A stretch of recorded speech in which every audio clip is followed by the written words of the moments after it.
sitten otetaan ylöspäin, että mennään. Niin päästään kato ylös ja alas.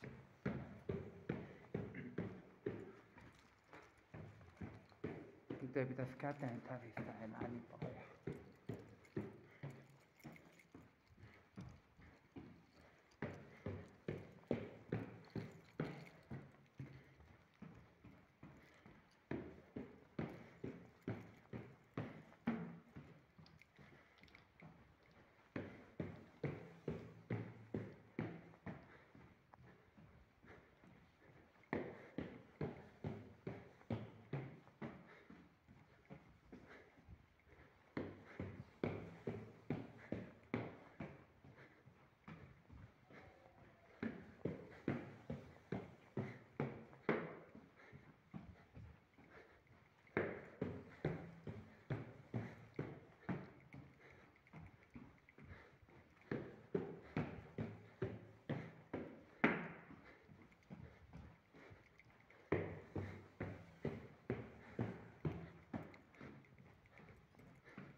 Hui.